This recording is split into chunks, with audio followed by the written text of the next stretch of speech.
so much for attending the June 15th Operations Committee meeting. Today is a very special day here at City Schools.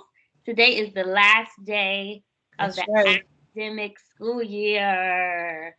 So on the behalf Yes. of the entire Operations Committee of the Baltimore City School Board of Commissioners, we would like to say thank you to everyone, teachers, staff, families, students, all of our stakeholders. Thank you so much for your tireless work and commitment to the students of Baltimore City. The end of the school year, everyone. Yes.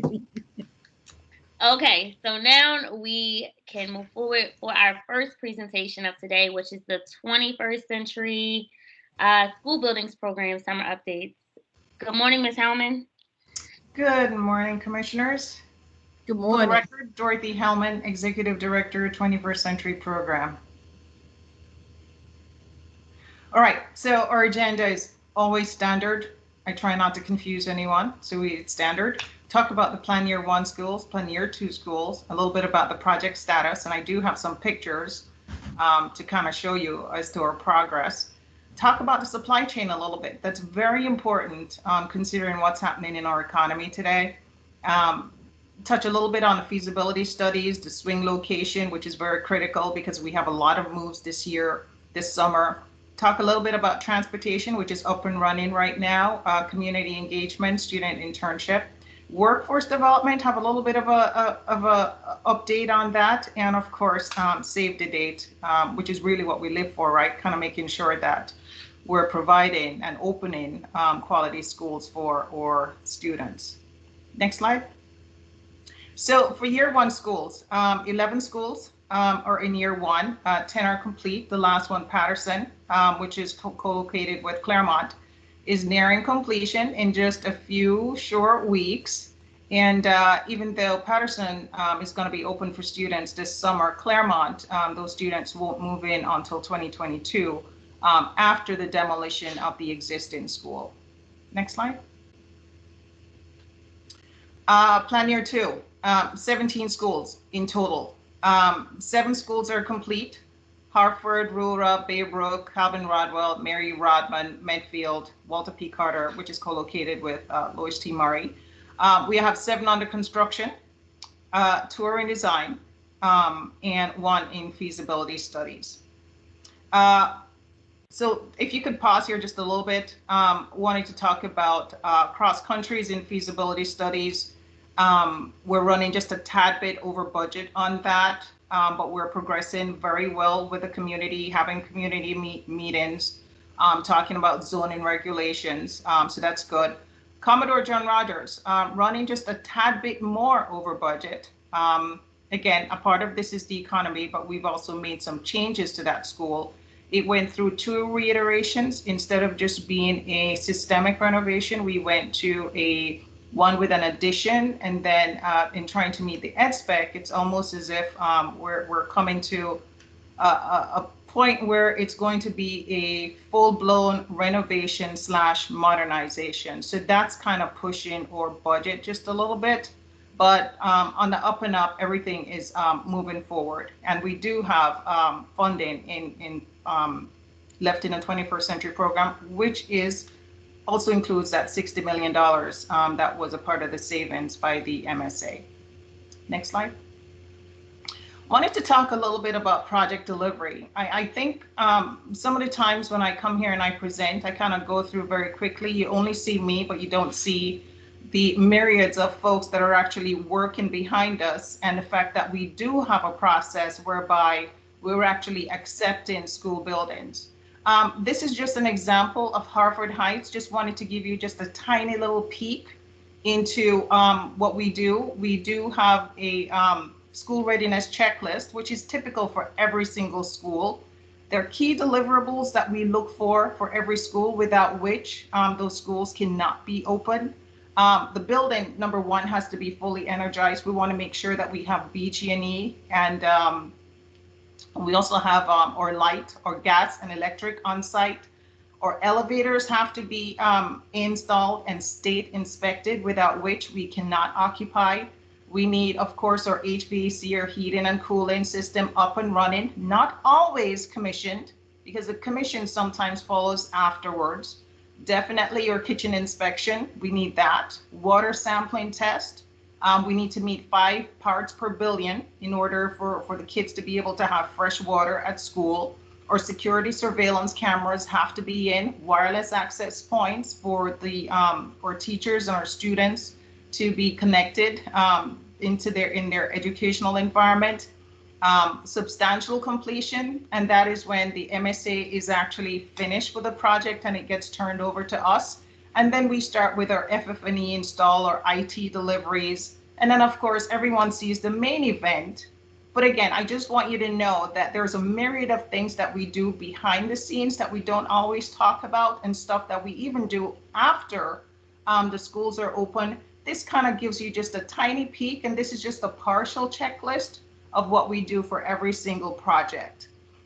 Where project delivery is concerned, again, on your those round circulars that you're actually seeing, we do have monthly walkthroughs, quality control walkthroughs on site. That includes the leadership team of 21st Century and the MSA. We also have bi-weekly meetings with our 21st Century team and with the MSA. Some of this actually occurs on site, some of it is online as well. We have weekly school readiness where we actually go through each of these different checklists just to make sure that we're actually meeting the deliverable schedules, and we address issues, we escalate where necessary so we can get resolution. We're also aware of what's happening in our environment, which includes our products, any delivery issues or delays. And of course, we have daily site visits because we do have site inspectors. In addition to that, we do have a few folks from the operations department that work with us. They have a specialty in roof HVAC, and we partner together to make sure that we're delivering schools that have very little or minimal issues to impact student learning when the schools are over. So again, just a cheat sheet. I just wanted you to know that we were very busy working behind the scenes, and these are the things that we look for partially when we're on site. Next slide. So these are nice pictures, right? Just wanted you to see the progress of what's happening on or at our schools right now. This is Harford Heights. This is one of the first schools that are going to be open. It's actually opening June this month. And we actually have our grand opening scheduled for next week. Just wanted you to see the toilet room. You can actually see the epoxy floor, the bathroom partitions, the toilet fixtures there. You can take a look at the corridor. You can see the ceilings are in, the walls are all finished. The floor is all finished as well. You can see the exterior of the building with our guys doing our inspections on the outside. There's the collaboration space that's down in the corner on your, I think that's on your left. In the middle, that's the gymnasium. You can see the wood flooring, the rims for the basketball court, the lights and everything that's there. And of course, definitely the kitchen. If the kitchen equipment's not there, we know one thing, the school's not going to open. So you can see the kitchen equipment there. Next slide. This is James Mosher.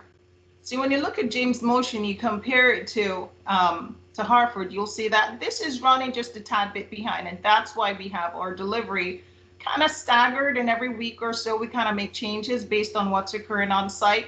So James Mosher, this is going to be delivered in July. We're having a little bit of a gas issue with BG&E on site, trying to get that service out.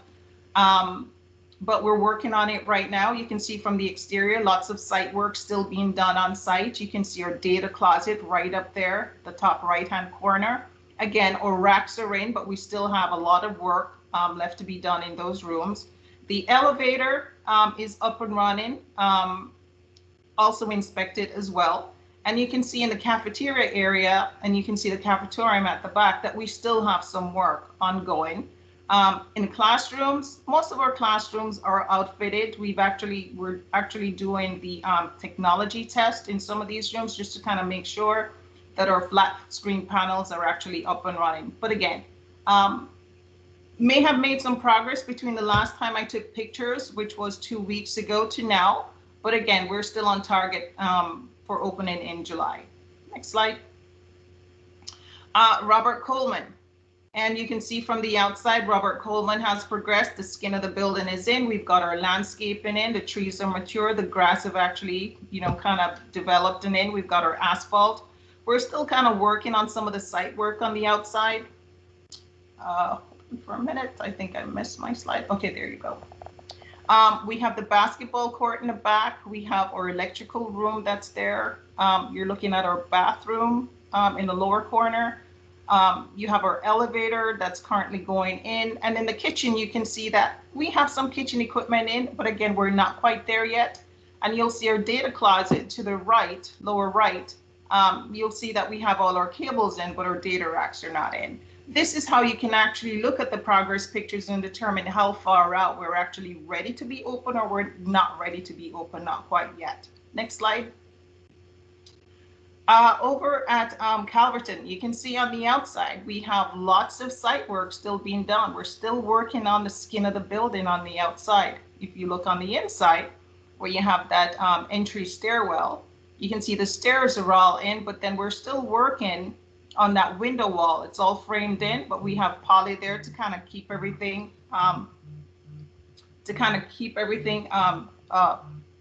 sorry, that was my phone. Let me just get that up. That's the project manager calling. You can actually see in some of our classroom spaces in our data closets that we're still working on that. The good thing is the kitchen equipment is in, but again, not fully assembled or installed. And in our cafeteria, you still have the exposed ceiling, you still have walls that aren't finished yet. You still have the concrete floor still not finished yet. So definitely you can see that that is an August delivery. Next slide. St. Patterson is a little bit beyond, right? We were hoping to get Patterson in July, but because of a few things, it kind of slipped into August. This is from across the street. You can actually see the building there, and you can actually see the poles to where you have that golf range on your right. You're looking at the large auxiliary gym area. You can actually see the ductwork, the exposed ductwork, the lighting. You can actually see the flooring that's in place, but not quite finished. The main stairwell that actually connects between the two floors. On the lower set of pictures, you can see the elevator is in, which is important. The toilet rooms are all installed. The data closet, you can see the racks that are installed. You can see the cables up at the top as well. And definitely in the kitchen, you can actually see the equipment. And of course, in a classroom, you can actually see that we actually have all our millwork. The flooring is in and it's actually covered and protected. Next slide. Over at Govans. Govans is the last of the delivery because she's experiencing a few problems, one of which is we didn't have electricity for a while. We're actually operating on generators, so it took a while for us to get our service in. We finally got our service in 2 weeks ago, and you have to have a certain temperature in order to put in finishes and some of the other stuff. So we worked on the exterior. We have site work in progress right now. You can actually see our hallways, even though we have our drywall in, they're not quite finished. We couldn't put our flooring in because again, you want to make sure that you have a certain temperature. Otherwise, those ceiling tiles start popping in the near future. At the time, we also didn't have the elevator, but now we were actually working on the housing and the elevator to kind of get that done as well.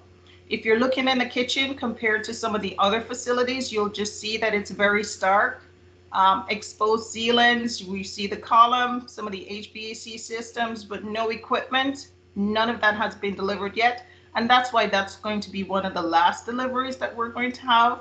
The toilet room, you can actually see, you know, we've started setting up for the tiles in the sink, but again, no finishes on the floor. The data closet, we have the racks in, but again, the cables are not quite there yet. And then in the cafeteria, you can actually see that wide open space, but again, still have a lot of work to do. So when we go out on project sites and we're reviewing, these are some of the critical items that we look for in order to say whether or not we're actually going to have a school being delivered on time, right? And there's some other things that we look for as well. So it's been pretty tough with COVID, right? I think the question was asked a couple weeks ago or a few months ago, what has been the impact on COVID, right? And for the most part, we kind of factored in just our staff, everyone's fine, we're all good. But we're seeing some residual effect that's actually impacting us right now on the instructional technology side. We've actually gone ahead and we've ordered 417 window devices, 690 iPads, and 2746 Chromebooks. But again, we're having some issues with some of the deliveries, right? So the glass that creates the desktop computers, that's in short supply, that comes from China. And so we do have a contingency plan in place with City Schools ITD department for loaners. For schools where we don't have the devices coming in early, they're going to have to use their existing device. And for others, if their device is kind of out of date, then we'll kind of make arrangements for ITD to actually provide them with loaners as well.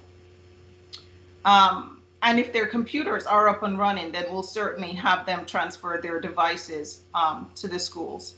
Again, with 8 schools being open, we actually hired 3 temporary associates to kind of help us with deployment. And we're performing on-site visits almost every day to kind of make sure that we're ready for the students. In addition to that, we're also prepping as much as possible for summer school as well in the new buildings. Over for furniture, fixtures, and equipment. Again, we've ordered over 25,000 FF&E items for all 8 schools. We have a lot of vendor visits to kind of make sure that we're coordinating our deliveries. We do have some order fulfillment issues. Again, the epoxy resin that's being used on the science and technology tables, there's a back order on that. So again, we're tracking the delays. We'll be late on those. But again, everything else should be delivered. And we're also working with all the CTE staff and the rest of the facility staff to kind of move things along. Next slide. So now that we're coordinating projects that are in design, projects that are in construction, but we're also looking forward for the H1b projects, which is the high school feasibility studies. We're doing studies on Frederick Douglass and Joseph C. Briscoe to be co-located, and of course, Baltimore City College. I'm pleased to say that the feasibility studies on all 3 schools have been completed. We're actually going through the budget estimates right now, and we're also, I think, scheduled on the calendar for July to actually provide an update on where we are. We've had our final community meetings for Frederick Douglass and for City College. We have IAC consensus on the enrollment for both schools. And again, we'll have the board operations review scheduled, I think sometime in, if it's not late June, then it should be in July. And we'll provide more details on the funding at that time. The feasibility studies for Baltimore Poly and Western High, we kind of pulled these up again with only 400 million plus to spend from various sources. We wanted to make sure that we were kind of looking through a lens of equity, making sure that just because the first school was under construction, that it wouldn't get all the funding, that we were distributing the funding with some sort of reasoning behind it.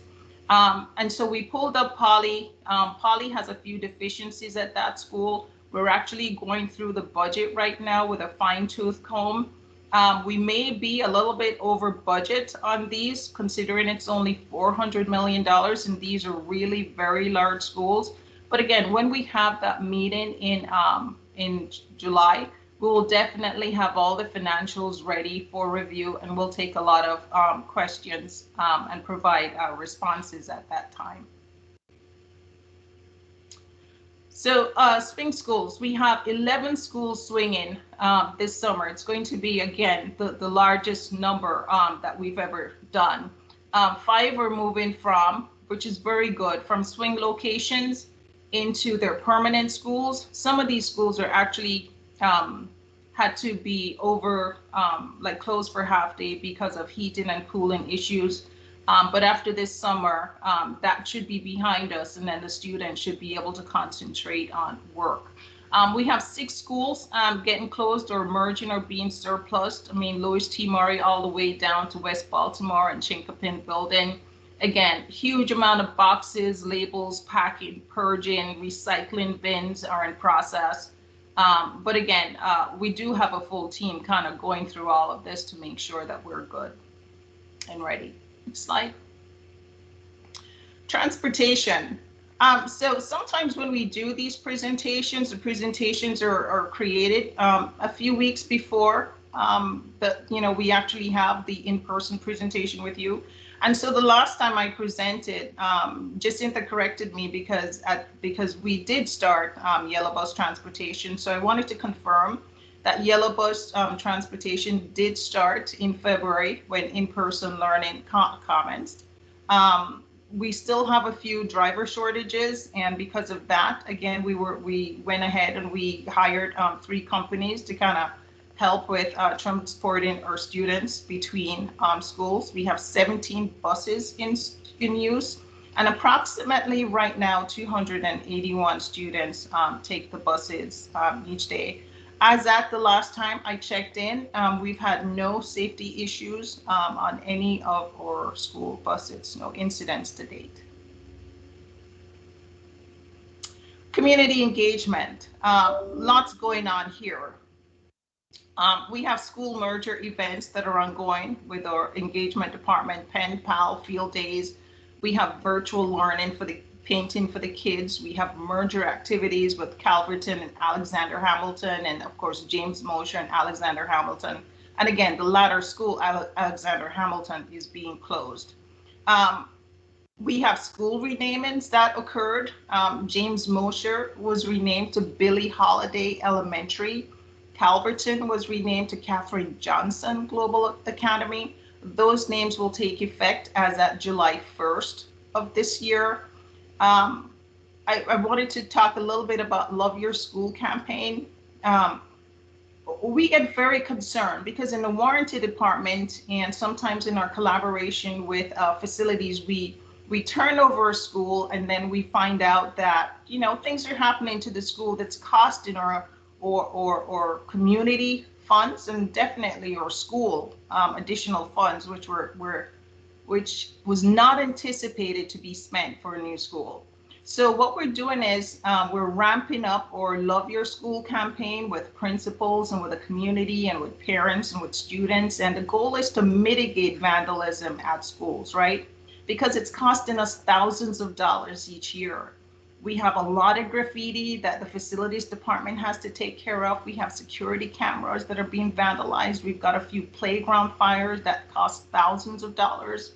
We have broken windows. Again, I think Blaine has spent, if not 2 or 3 or more thousands of dollars, $300,000 for broken windows to be replaced. And these are all 21st century schools, and including theft of equipment.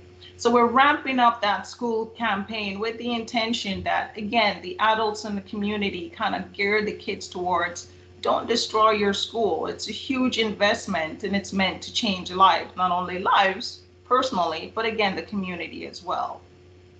Another thing, Commissioner Bundima, you talked about was communicating everything that we've been doing to the community, right? So there's just that little, section at the bottom called the Commemorative Brochure 21st Century Buildings Program. Mm-hmm. I will say that we've been a little bit busy trying to push forward, again, trying to get 8 schools and relocate 11 this summer, but we are working on it in bits and pieces. And I think your goal was to, as you mentioned, was to inform city residents of the program accomplishments. And then what we also wanted to just talk about was things to come, right? Because we do have the high school program that's going to be happening. You talked about a circulation. We're looking at that as well, but we also want to be cognizant of cost. We just don't want to print flyers, so it's all over the place. So it's going to be targeted. And I do think it needs to contain a little bit of the program history because there's so many people that came before us to make this possible. Wanted to talk about the current status of each of our schools and the program offerings for each of our schools. And I think, one of the things you said, the intent was to kind of draw folks back into Baltimore City and the fact that we've made these investments and that it's a great place to come back to because our schools are doing so much better. Now we're state of the art. Now we're 21st century. Also wanted to point a little bit to legislative actions that we've had recently. H1b is one of the prime ones, again. $400 million funding pool coming with that. But we also want to look forward because the goal of 21st century, it's not just current schools, 28 or 32 school buildings. It's really to get all schools to be 21st century schools. So that's going to be a part of we're looking forward. And that's why we wanted to have that commemorative brochure. And, we can talk about that a little bit now. We can talk about that just a little bit later when I'm finished with the presentation. I can wait till later. Okay. Thank you. Internships. Some good things happening there as well. Urban Alliance, again, we are going to have that program. We do have 14 students that completed the training, and right now they should be starting work, earning $11.75 to $12.75 an hour. We do have an intern tracker. We don't use names because that's not what we do. We tend to keep everyone's information confidential, but we do have an idea of when our kids actually participate in the program, where they actually, kind of end up going off to. So whether it's a Safeway or going into the Army or kind of going back to BCC, community college, or going back to an electrical engineering or Goucher College, I think the important thing for our students is they learn to work within an environment. My slide is gone. Did I run over? I ran over. No, hang on, Dorothy. I'm having some technical difficulties. But the good thing is the students get to work in an environment and they get to appreciate work, which I think is great. And I think that sets them up for the future. A lot of us, some of us worked at Burger King. I worked at, worked at a restaurant doing salads. We all have our start, but as long as we provide our kids the opportunity to be able to work in an environment that kind of gives them some discipline, I think that's good wherever they kind of end up. One of the things I do want to say is that we're working with YouthWorks 21st Century.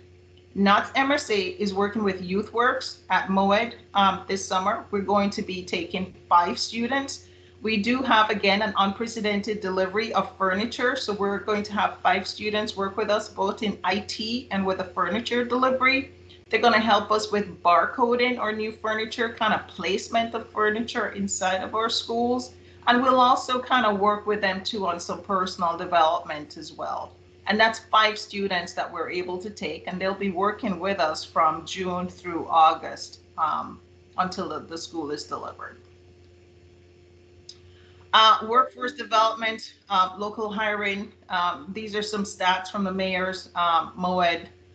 They are hosting Employ Baltimore. They have some virtual apprenticeship events, virtual job fairs. In the future, they intend to have, events with women in construction. You have the information there as to the recruitment, the resumes to date. And again, according to MOED, the highest wage that's being offered to, to workers within Baltimore City, it's really through the 21st Century program. So even though its average is 23, there are some that earn less and some more. But according to MOED, this is the one program that actually, really does benefit the city and city residents. Couple of barriers to hire, which they're working with. Again, it's the background check. We always knew that. And increasing the amount of job orders sent to MOED. We're working on that as well. One of the things that we're doing, again, is continuing the pre-screening. And another thing is technology and language challenges. We do have a lot of Hispanic speaking and other Asian community members that are moving in that want to be a part of the program. So the MOED is actually working with coming up with strategies and with courses and seminars to actually, increase recruitment on 21st century projects. Next slide. And so we come to save the date, right? We do have 8 new schools that are opening this summer.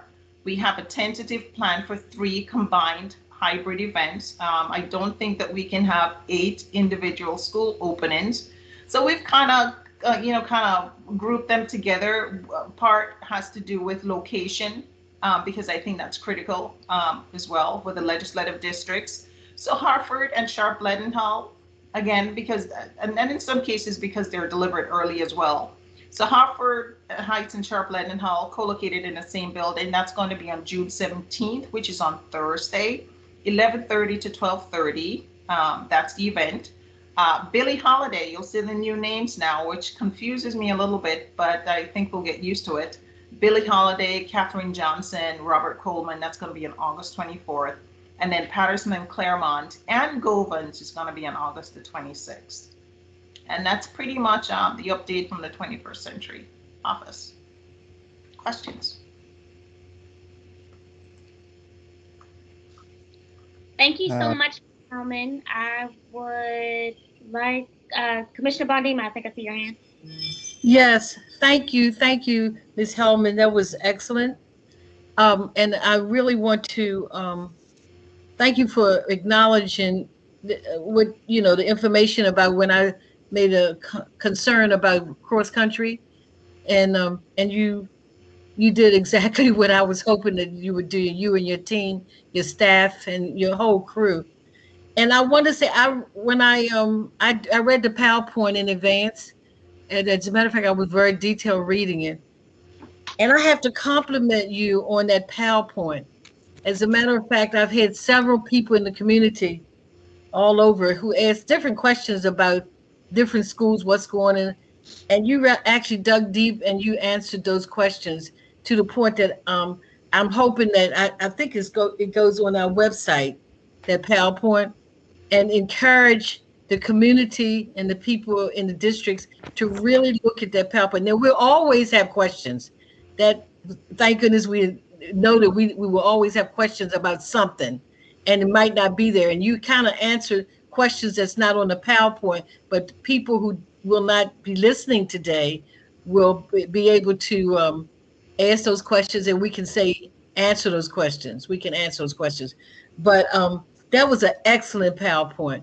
And I'm hoping people who are listening will share it, and people who will share it and share it with others. But thank you very much. And all I can say was good work to you and your team. Thank you. Commissioner Reed? Yes, thank you. I chime in also. Tremendous job, tremendous presentation.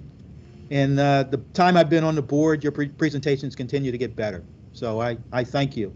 I guess one thing comes to mind for me is best practices. We have 28 to 32 21st century schools coming online. But we have buku traditional, old, broken down school buildings.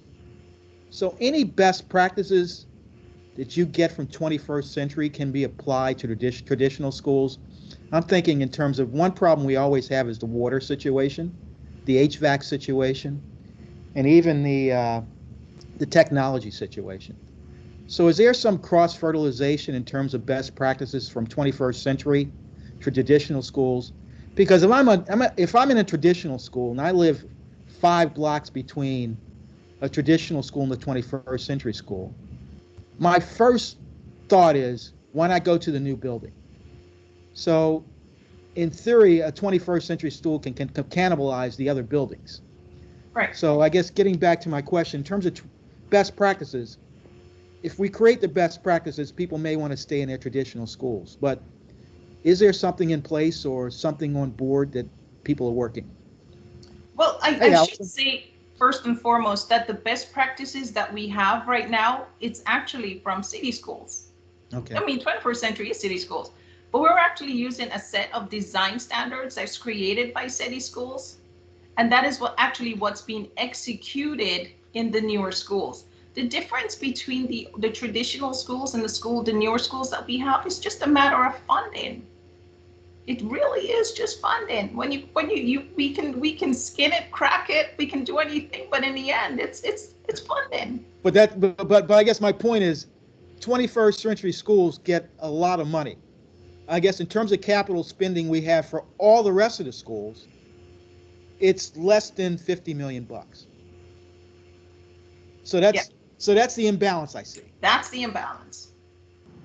That's the imbalance. That's right. And then when you compare us to other jurisdictions, the amount that we have, is so far below what we need, and we should be by industry standards should be having $200 million a year just to be doing capital projects. And so when you've got 50 million a year, you could maybe make that work 1 year, that you could, pull things together and make that work. When you're doing that for generations, which is what City Schools has been doing that since the late 70s, we've been trying to make that work. You can't do that. So the backlog of the repairs that are needed is so far beyond what we can do. That's why we instigated the 21st Century Project. It was basically a Hail Mary. I mean, we're taking money out of classrooms to leverage those bonds because we had no choice. We had to do some type of seismic change in terms of the way we were addressing our buildings, because we were never going to catch up. And so that's why we came up with the 10-year plan and then advocated for that piece of legislation that allows us to contribute to get those bonds. But the fact that we're taking money out of classrooms, most jurisdictions aren't doing that. They don't have to do that. And we're taking, on paper, $20 million a year out of our buildings. I think you can argue it's 40 million because the state CIP contribution magically reduced by 10 million once that bill passed, and the city repurposed 10 million they were giving us for something else. So the legislature is helping us rectify those challenges, and so I think in the last legislative session did. But it's really problematic. Having just coming off the Bradford deposition, it is hugely problematic, and it is a problem that is insurmountable in terms of the inequity that has been created in our buildings. And if you watch the Twitter feed lately about buildings being closed for lack of air conditioning, students are losing education. Their education is being disrupted because of this historic inequity that has been exacerbated over years and years of underfunding. That, as I said before, I think the team are magical in terms of what they do to make the most out of the resources that we have. But you can't paper over a problem that's of the magnitude that we have. Allison, that brings me to communication. The chiefs and Dr. S do a great job in terms of communicating what you just articulated. How is that resonating and coming from comms to get the world to see what we know? That's exactly where I was going. Yeah. It's something we have to keep working on. I mean, it's hard. We do have to keep working on it. And I think we've done it in a number of ways. We have the Truth About City Schools document that we use. We get to people. Cleo Hirsch did a great tweet the other day when people were talking about air conditioning, showing a chart that compared the revenue that we get each year from Baltimore City compared to other jurisdictions. And we get about 19 million a year from Baltimore City for capital projects, when comparable or other jurisdictions like Baltimore County or Montgomery County get 190 million or 200 million a year. So if you're getting 90% less than other jurisdictions every year, you just can't make up that difference. And so I think we try. It's a never-ending piece, and that we have to keep amplifying to educate people, because understandably, what families care about is, does their child have a building that's meeting their child's needs? Right. That's what they care about. They don't care why it's not HVAC, happening. water technology. Right. Yes. That's right. They care about having what their child needs. They don't really care if it's not happening, why it's not happening. And so, but it's on us to make sure people are understanding the inequity that's the source of the problem. And this is my last statement. I know I always ask too many, Madam Chair. This is my last. How can we get the powers that be at Fox 45, WBAL, WMAR to articulate the inequities? They talk about what we're doing wrong. Well, how can they articulate the inequities to say, hey, maybe there should be more money in Baltimore City Public Schools? It may not be the purview of this group, but that's always been resonating with me. Yeah. It's like page 1 is always the bad stuff. Page 3 is like, why don't you tell us what you can do for us? Mm-hmm. I mean, I think we have to try to get our positive message out more. We should do more op-eds. We should get more of our opinion pieces out. The editorial board at The Sun has been helpful at times, making position pieces about the inequities. I mean, some of those news outlets you mentioned have an agenda of their own that's very different than what you're talking about. So they're not going to cover the agenda you're asking them to, which is a different perspective. But most people don't read the paper. Yeah, no, that's right. It's a problem. So we just have to keep working on it in different ways. It is kind of like a never-ending mountain that we have to just keep climbing to get the word Thank you, out. Allison. Thank you. Can I jump in here a second, please? I think Vernon, Commissioner Vernon Reed just hit it. Both of you said everything. That's what I was going to get ready to say. There would have to be a system where we can reach out to some of the parents and families, communities, and talk to them about why we can't furnish air conditions, why we can't do A, B, C, when and you said everything is difficult, it's finance, is that we know that. But the bottom line is when we send our children to school and they walk into an overheated school, they want to know why, and we know why. But some of the people in the community that we hear it, we see it, but our children are still sitting in a room where we might have a fan, and we got to figure out and let people know that that's what we're doing, and you do the best you can. But we got to step further to let people know we realize it, we don't have the funds to do it, and what can we do? And we need to reach out to these big mouth community people. As I'm talking about corporations, these corporations that also have a lot to say. These corporations can put some air conditioned systems in some of these schools, even if they adopt one school. And also hire some students. And we're giving money to contractors and different people, millions of dollars. They're doing what they're supposed to do. But what do they get? We said this over and over again. Now, we got this thing getting ready to happen at 17 with Robert Harrington, where he is paying for everything for his students to do, development and all of that. But we need to go to these people, and you do it. I'm preaching to the choir. I do understand. But come September, when our kids go into their 21st century school, they'll be happy. But then that traditional school where that kid is going into that school and it is on fire. And we already know, and I'm preaching, and it's not your fault. We just have to figure out who can help us pay for these schools to get better. Yeah.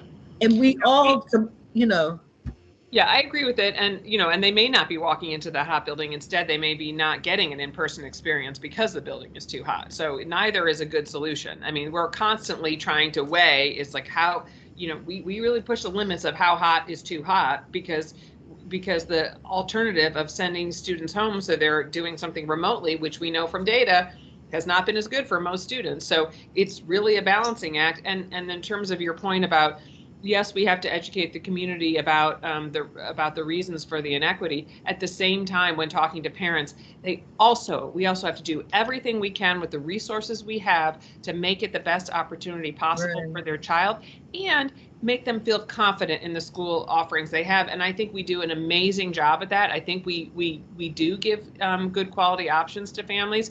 So, but it's like this tightrope of people need to know the larger issues, and we have to do everything we can to juggle those issues to give kids the best option possible. And so it's hard to give both messages, is to let families feel confident and good about their school, which they should, because the school staff do an amazing job in making those schools everything they can for those students, and the teachers are amazing teachers. There's a reason why we have more teachers of the year in the last few years than other districts, is because our teachers are working so hard. So they are really good at their craft.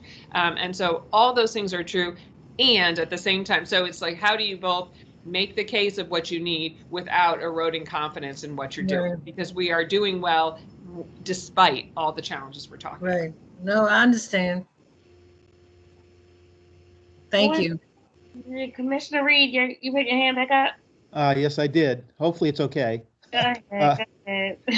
I guess you point out something, Ms. Hellman, I guess in terms of the bus situation.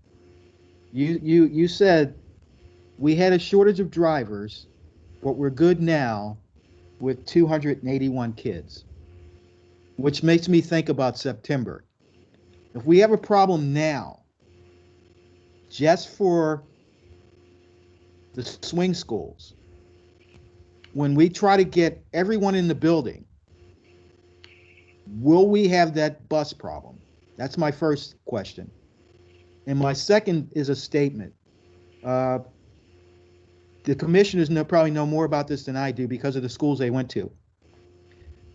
Poly Western, City, Douglas probably have the strongest, best placed alumni in Baltimore City.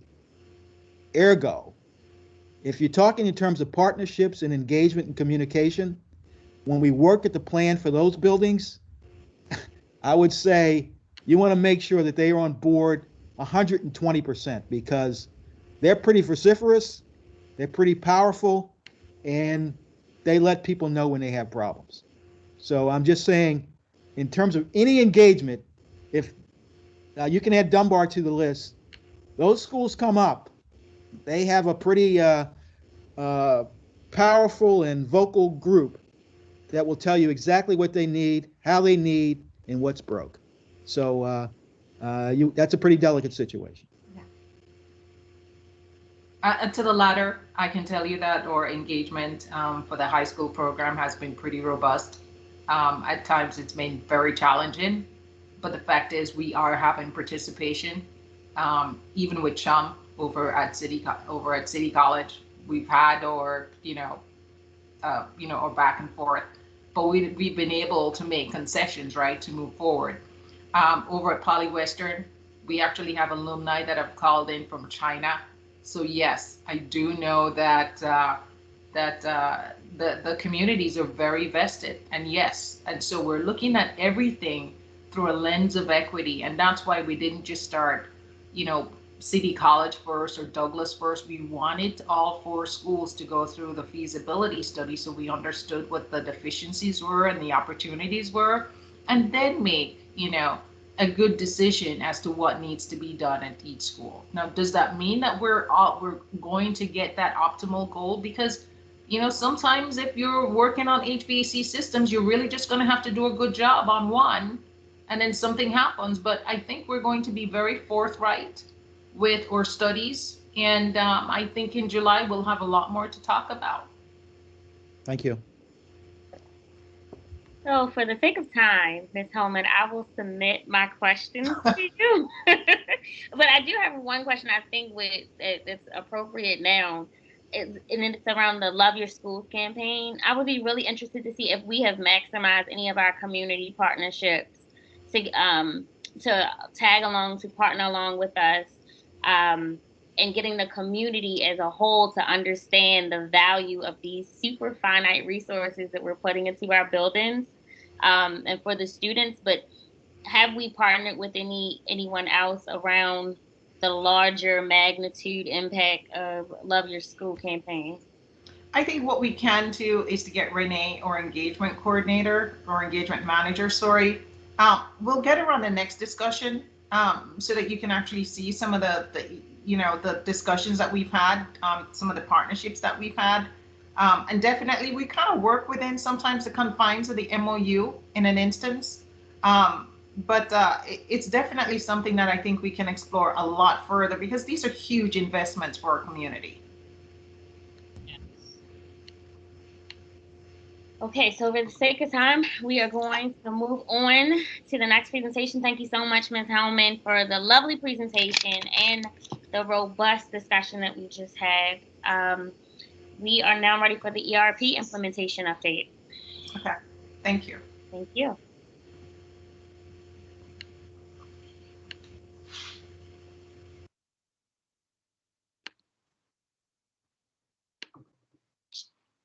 Chief Daughtery, are you speaking?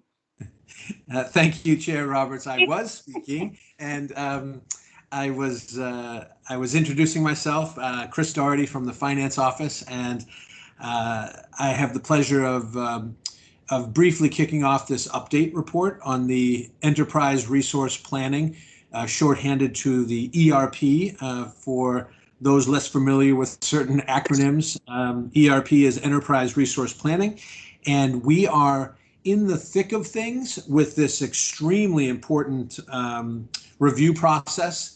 As the name suggests, the Enterprise Resource Planning is the guts of a system of our size and complexity that helps different departments speak to one another and helps data move seamlessly and effectively. And as some know, but not others, we have been working with our current ERP system for these 20 years, and that's generally considered to be too long to have a system that you then customize and make fixes to. So we have been engaged in this ERP review process, and we're very pleased to give an update at this forum.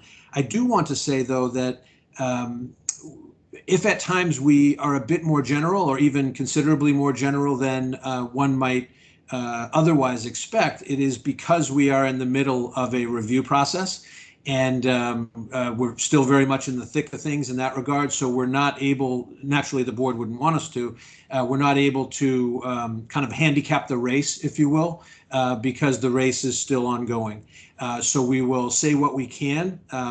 Melissa from Plant Moran is going to do the heavy lifting, I think, in this report to give the update. But I did want to kind of let folks know that if it seems we're, kind of stopping before certain conclusions, that's on purpose, because we're still in the review process. The engagement so far has been fantastic. We've always known that this exercise was going to be a massive lift, and it has been, because the stakes are so high. We have had vendor demonstrations that would blow your mind and that would make you proud. These are not the kind of meetings where people log in and tune out. They are the kinds of multi-hour meetings where best-in-class vendors are not just telling us what their systems can do, but showing us. And then dozens of folks on our side who are experts in their field are asking, what about this? What about that? How does your system do this? What is your answer to that? Because we've been doing that because of our level of professionalism, to be sure, but also the people who have been on the city school side, who have been leading these interrogation sessions of the really good vendors that we're reviewing. They are the very folks that for the next 5, 10, 15, 20 years are going to be working with this ERP system. So we are very highly engaged in making sure that we don't just send in softball questions. We really want to know what about these types of specific things, because an organization like ours will live or die with the effectiveness of our ERP system. And that's just the kind of healthy, not panic, but healthy focus that payroll brings, that procurement brings, that compensation brings, that talent management brings. We want to make sure that the system or systems that we wind up selecting are going to let us do our jobs really well for the next 10 or 15 or 20 years. So I just wanted to give that kind of double message of we can't go in and say this vendor's rating is currently this number, but we can give a sense of where we are. And we are in the home stretch, and we're very excited about the quality of vendors that we're seeing. And one of our main goals, commissioners and other attendees, is none of these hardworking offices that I've mentioned and many others want to have a system that's foisted upon them, right? That's what we're trying to avoid. We're trying to make sure that each subject matter expert and each office gets to interact with potential providers in a way that they understand what the systems can do, and that we make the best choices, rather than having someone feel like, well, this might have been better for some other office, but it's not best for my office. It is a high bar to have an enterprise resource planning system that does, all things for all people, and we think that's probably too high a bar, but we're aiming very high with our process, and we're quite pleased with where we are. We're a little bit delayed. Melissa will go into that, but that is the tenor of what our update will be today. And with that, I think it's going right to Melissa for the nuts and bolts. Thanks, Chief Chris. You covered a lot, and that was fantastic. Appreciate it. So we're going to give you just a quick status update, talk a little bit about dates, and let you know about some of the activities we've got going on right now. So we are still in the evaluation and selection phase. of this project. So we are looking at a number of vendors who submitted proposals to us in November, and we are still evaluating, and as Chief Chris, working collaboratively to find the best solution for the district so that all groups feel that they're part of this collaborative decision and that they can stand behind and support the decisions that are made moving forward. So the selection committee is large. It reaches all aspects of district operations that are touched by the ERP, and they've been doing a fantastic job and are very committed, as Chief Chris noted. So let's take a look at the date. So here, as you can see, where we've had a bit of delay. So we'll start with what happened in March of 2020, which was the pandemic. And I think that affected everything, not just the work of this team, but we had to work with vendors. We had to work with your peer districts out there across the country. And all of them have been facing the same shutdown. And then this spring, they were facing their reopening. So there were challenges of coordinating timelines and people being available to meet with us and have meaningful conversations. So all of those things have added to some of the delay in this project. The other piece is our desire to have a collaborative approach. It meant we had to go a lot deeper. We had to think about a lot of different options and a lot of different possibilities. So we decided that we were going to do it right as opposed to doing it quick. So we're trying to do it as quickly as we can, but we're paying a lot of attention to the details to make sure it's a collaborative experience and we're making the best decisions. So we had hoped to have a final decision made earlier in the year, but right now it looks like the month of June, maybe pushing into July, will be when the team makes their final decision about what direction they want to move forward with. So just to let you know what we've been doing during the selection period. So we got proposals from 8 vendors. We shortlisted a group of 5 vendors. And we held 4 weeks of vendor demonstrations, and you can see it was a significant participation by city school staff. We then selected a short list of who really we felt were best fit, and we began due diligence activities. And that meant meeting with peer districts to do both reference checks and virtual site visits for all of the products and all of the integrators who we were considering. So we met with a total of 10, and then we sent out best and final offer requests to those vendors. So the selection committee then completed their technical evaluation and we opened the financial evaluation so everybody could see the pricing. But now we are in this process of we're doing extra due diligence. There wasn't a clear choice, and there were some concerns about some functional capabilities of the system. So we're doing additional due diligence to explore some of those functional issues. Also, your legal team is very engaged in this process, and they have been looking at all of the vendors' responses to both the proposals and the BAFOs and evaluating any of the financial or contractual issues that we need to resolve prior to making the final decision. So right now where we're at is we're looking at a second round of BAFOs. So there is follow-up we will be doing in order to either clarify financial or legal terms. We may want to look for additional thoughts and suggestions from the vendors of how we could address some of the functional gaps. So that is the process that we're looking at right now of issuing and analyzing that second round of best and final offers.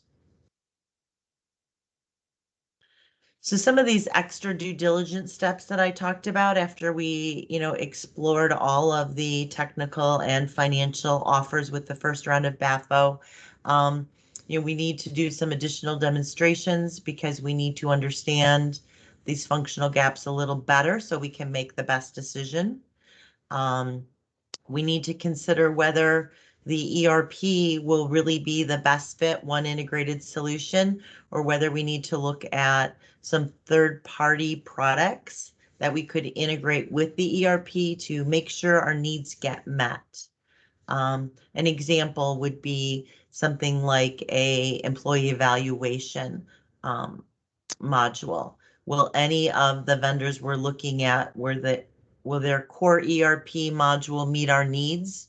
Or are we going to have to go look for a specialized piece of software? It's very common. They're called best of breed. They fit a niche functionality, and it's very common to procure both an ERP and some of this third-party niche functionality and cobble them together into one solution that best fits the needs of the district.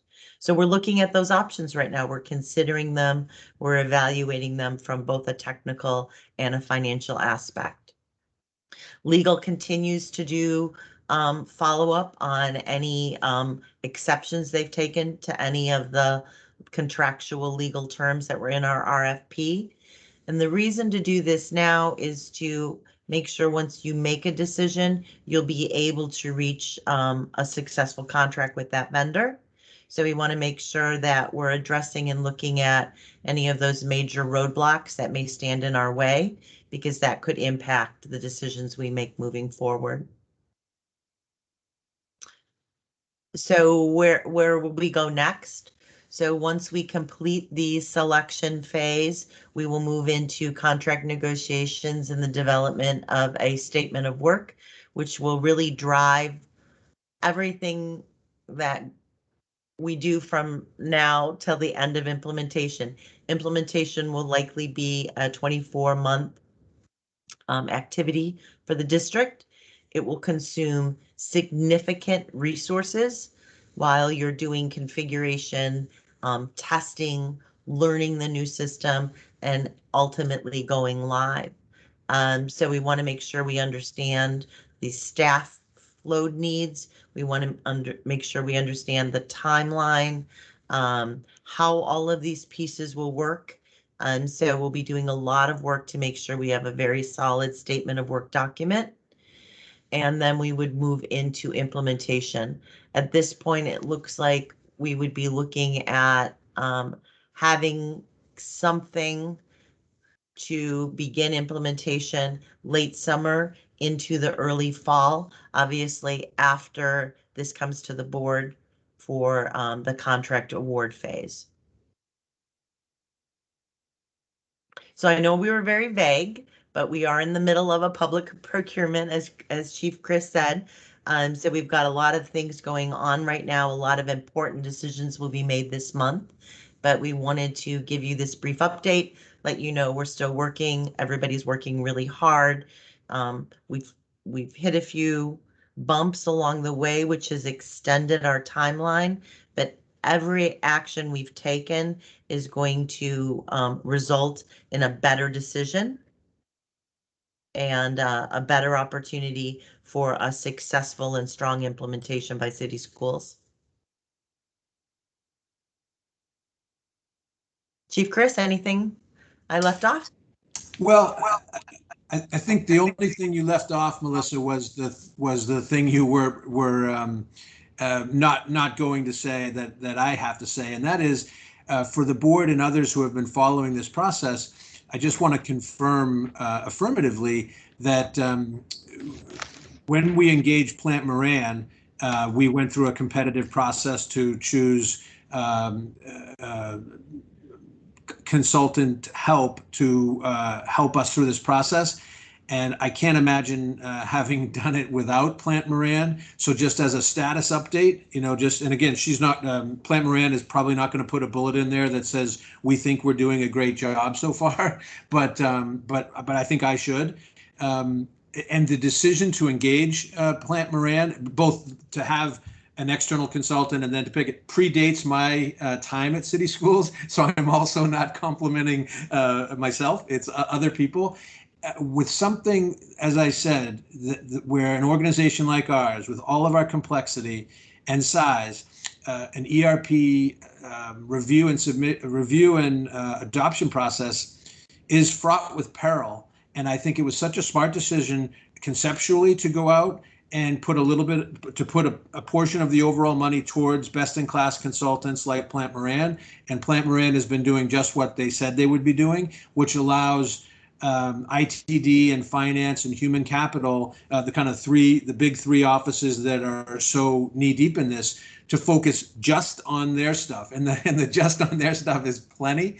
But we know we can rely on Plant Moran to do all the things that they're doing and constantly give us a sense of what's market in this and what are other districts doing. That constant kind of, just because some other district is doing something doesn't mean it's better, but it's very good to have that constant market intelligence as to, on any number of parameters, like how many big districts like ours have a main system and then a few best in breeds added on, or is it unthinkable? Is it quite common? And when, as just one example plucked at random, when a best of breed module is used, where do they typically, like, what types of, not names of vendors, but what functionalities usually lend themselves to a best in breed? So with this status update where we have to stop short of super specific things, I did want to say that at this stage, we're very pleased that the board approved and allowed us to have third-party consultants like Plant Moran to guide us in this crucial set of decisions. That's the thing that you left out, Melissa. Well, thank you, Chief Chris. We are enjoying our relationship so much with city schools and look forward to continuing. Thank you. I have nothing else to add, Chair Roberts and Commissioner Reed and Bundema. Thank you so much. I've opened the floor for questions. Commissioner Reed? Yes, this is just, I guess, more big picture and visionary approach. I think we're hiring a new CIO, CTO. I don't know what the right acronym. I don't know when he starts. But my question to you is, what's the level of engagement, working relationship, and buy-in of the new CTO in this whole ERP? The reason I ask that question is, last thing we want is a new someone come in who's running the shop, so to speak, and doesn't agree with the decision, or wants changes to the decision, or wants to improve the decision. So what's the cross-fertilization between Plant Moran, your team, and the future CTO, CIO? Michael, I see that you came on. Do you want me to go? Do you want me to go first, Michael, or do you want to go first? Pick your poison. If you don't mind, Chief Chris, I'd like to go first, just because Okay. I had an opportunity to speak with the incoming CIO just yesterday. And so we've already started the engagement just to make sure he's aware of the landscape of the district, technology landscape coming in. We started those engagements, and he has began to work very closely with me to connect with chiefs, just to understand what is happening. He officially begins on July 12th, but leading up to that, we already have a number of meetings already scheduled, just to make sure he begins to understand some of these key pieces, of course, ERP just being one of them. And that really is the plan moving forward, just to make sure that he has as much information as we can provide readily to him upfront before he begins. And we've already started the data sharing and information sharing, and he has asked a lot of questions. He's reviewing materials, and we'll continue with that process, leading into his official start date on July 12th. Thank you. Can I add something, Commissioner Reed? Sure. And my thoughts on this, first of all, two parts. One is, your question was something that has been on folks' mind explicitly, of just, hey, we want to pay attention to the timing and to try to minimize any effects of maybe unfortunate timing. And so, as Mr. Radding suggests, we have done that. Additionally, and I probably shouldn't use an analogy I haven't road tested, but I think that the complexity of the of the ERP adoption process actually does mitigate against a certain kind of buyer's remorse. What I mean by that is, even once we pick or when we decide, there will be a great deal of negotiation and back and forth between the client and the provider or providers. And so rather than say a transportation chief coming on board right after 100 Chevrolet vans were purchased and you're stuck with those Chevrolet vans, and the new chief might have said, I never would have purchased Chevrolets and here's my experience. I think it's a little different from that because there's still so much to be done as far as implementation, how things are coordinated, and heck, our 2-year, if give or take 2-year implementation process. That helps me think that the expertise that the new chief brings, I think we'll wind up getting a great deal of that, even if some of the potential options were in fact reduced by the time he arrived compared to what started. But I think he's coming a little bit before too late. Yeah, and the last thing I would just add is that, first of all, kudos to Michael and Chris for really being cognizant of this transition and helping. Michael's really been thoughtful about helping Tommy make this transition and spending time with him. And Tommy, I know, has first and foremost on his mind, one of the key things has been the ERP. So I know that he's very interested in that, and he has experience with the ERP adoption in his past experience. So it was part of the reason why he was attractive to us. So yeah, and like I said, I think just huge kudos to the team. I think Michael's leadership of this during the time when he's been serving an interim is one of the key factors that has allowed it to be smooth all this time. And I know he's been very committed to making sure that knowledge transfer happens for Tommy when Tommy comes on. So. And if I haven't thanked you before, thank you, Michael. I appreciate it. It's not the easiest job to be an interim. It's not easy. Thank you. Commissioner Bondima? No questions. I'm pretty satisfied right now. Any questions that I might have, I'll just send it to Christian to submit it. Thank you so much. Thank you. I have one question, and I believe I've asked this before, and I can't find it in my notes. But with this being the current system's end of life stage, when is the absolute date for implementation of this new system to be completed by? So just, if it's in comparison to implementation phase and end of life of this current process, current system that we have, can we just kind of have a comparison? Yeah, so the end of life for your current system is this December. So after that, you'll be having continuing ongoing maintenance. They just won't be doing any enhancements to the software. There'll be no updates, no enhancements, but you'll still have that level of security and any of the bugs that are identified from a security aspect. You'll still have that level of support from your current vendor. The implementation that's been proposed by all of the vendors we're looking at right now is about a 24-month period. But that's going to require a certain level of staff commitment by city schools, which may not be possible, which we typically find with large school districts. They need so much of you, and you're already running so thin. So we may look at the 24 months and say it might be 30 months. We really won't know how long the implementation will take until we select and sit down and work with that vendor and understand the resource loading that will be required and the commitments that your team can make to provide that resource loading. So I don't want to undersell it and say, hey, we could get it in 18 or 24 months. While that is possible, it's not practical.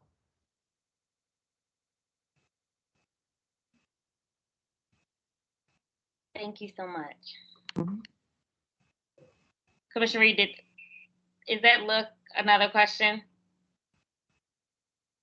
You're muted. I'm fine. Thank you. Okay. Just thinking. Sorry. Got it. Thank you so much for today's presentation and update around ERP implementation, and we look forward to seeing the new updates in the new academic year. Thank you. Thank for you, your Chair Roberts. Thank you.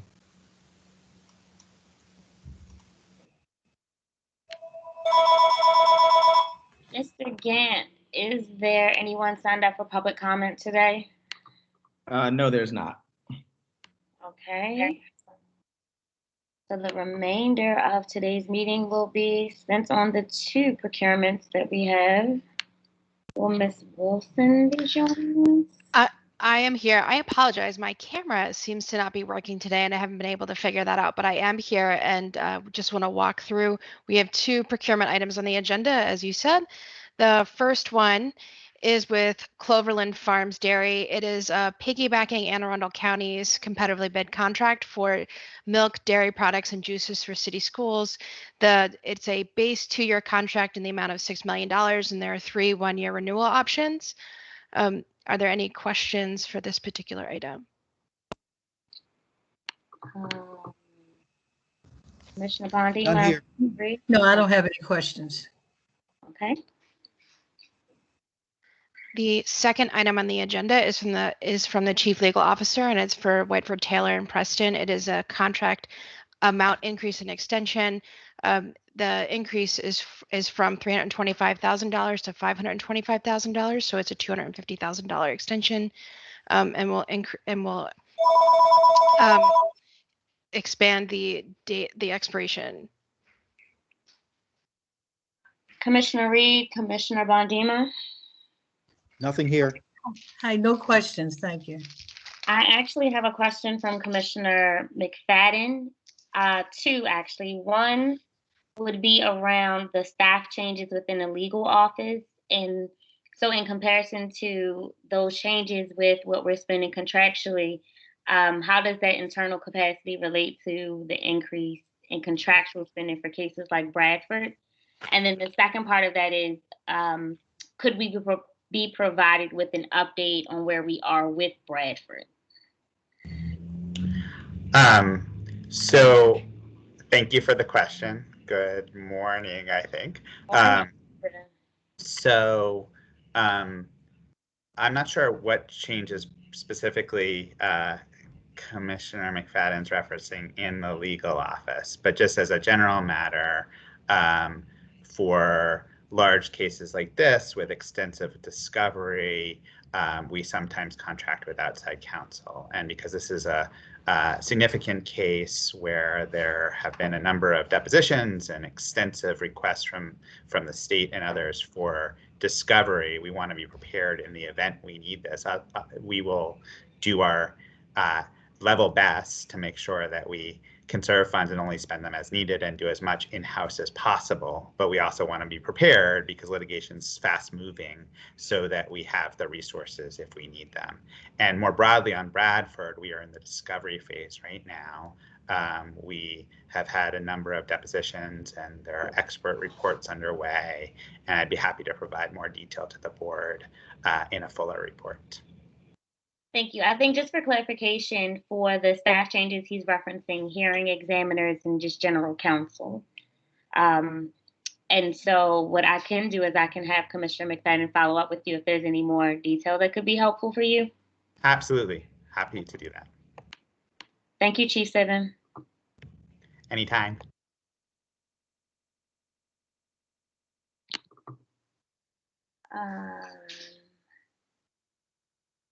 For the written update, do we still have Allison on, or has she dropped? Allison, wonderful. Yeah. So there is a question around the proposed operations calendar for next year, that there is a teacher and principal pipeline and blueprint leadership listed twice, multiple times. For next year. What was the intentionality around that, or? So we usually do regular updates on Blueprint. Joe is here, so he can also help chime in because he spearheads the development of this calendar and works with the departments. But we typically have done regular updates on Pipeline and Blueprint. So I think that's consistent with years past. But Joe, can you help my memory? Yeah, that's absolutely right. So traditionally speaking, we do one in the beginning of the year that kind of talks about, the landscape of the first day of school and what the vacancies look like and things of that nature. The second update in March generally talks more about like our pipeline, like retention data, like Baltimore City Teaching Residency, Teach for America, new leaders, urban teacher center, so things of that nature. So they generally have two different purposes. Yeah. And then this year also, HC will be presenting at the February meeting, the staff well-being and development as part of the R3 update. So that is an addition as well that will focus on staff development and things of that nature. Okay, and so I know that the board, we have our business meeting coming up, I believe it's next week, and that there were some changes that we did want to implement, especially around seeing a lot more intentionality around publicizing student outcomes and some of the procurements and some of the presentations and how they're funneled in a meaningful way back to student outcomes. I think the only thing I would note here on the behalf of the operations committee is that for future presentations, we'd really like to see the student outcomes component embedded into the presentations for our public meetings. Okay, we can think about how to do that. I mean, obviously, really connecting student outcomes to something like pipeline development really takes a probably a controlled study to do that effectively. We can try to figure out what are the ways to give you some correlation with that. So we'll talk to Chief Grant Skinner to think about the ways we can do a correlation. I mean, one thing that we definitely have seen in terms of our pipeline development work, especially with the partner programs like urban teachers and so on, is a focus on our schools that have higher concentrations of poverty, and we've seen a reduction in the number of vacancies by those schools that have higher poverty as we focused the funding for those programs from our concentrations of poverty fund and title dollars. We've seen a decrease in the number of vacancies in our higher poverty schools, and in fact, in the last 2 years, we've seen those higher poverty schools start with lower vacancies than you see in our wealthier schools, which is a reversal of history. So tying that specifically to an outcome, I have to talk to Jeremy about how we would do that. The Human Capital Office has been really great in developing metrics that they track. So let me just touch base with him to see what metrics he thinks makes most sense to report on, because they have really good metrics that they've developed to track their key initiatives. So I'll connect with him. But that's one in particular that we're very proud of, is really changing the way the staffing is occurring at the school level, which, there's the efficacy of teachers and longstanding teachers in terms of student outcomes as well established. So that's a really important metric for us. Absolutely. And I think that collectively the board recognizes that and does see the intentionality around retention and recruitment and those pipelines that are being implemented. And for us, it is not only the public is asking to see it, but the board is asking to see how are those changes resulting in better educational experiences for students. And so I think as we're being more intentional about including that information and publicizing, we're getting ahead of, as we talked about earlier, some of the larger media outlets that like to talk about less favorable aspects of the system as comparative to the great things happening at city schools every day. Yeah, that makes sense. So let me just connect with Chief Grant Skinner and think about how we incorporate that. But I understand the ask, and it makes sense to identify to regularly report on the key metrics we're looking at for those key initiatives. Absolutely. Thank you so much, Ms. Perkins Cohen. I think that actually concludes our meeting on the last day of city schools today. Early. Wow, that's a good way to celebrate the last day of school. What'd you say? We don't have public comment today? There's no one signed up for public comment today, Commissioner Bondima. Oh, okay. Thank you. Did you say something, Commissioner Reed? We finished before noon. Is that a record? Yes, actually. Yes. And happy then last we can day go of on vacation. This is the last day of school, huh? It is the last day of school. Last day. Wow. Okay. Hot fun in the summertime. Yeah. Thank you. Well, Thank thank you you. everyone for tuning in today, and get some vitamin D and stay hydrated. Enjoy your summer break for those that get one. And that concludes the Operations Committee meeting today. Our next meeting will be on July 20th. July 20th? July 20th. Oh my gosh. All right, everyone. Have a great day. Anyway, take care, everybody. Have a wonderful summer. Thank you. Thank you. Bye.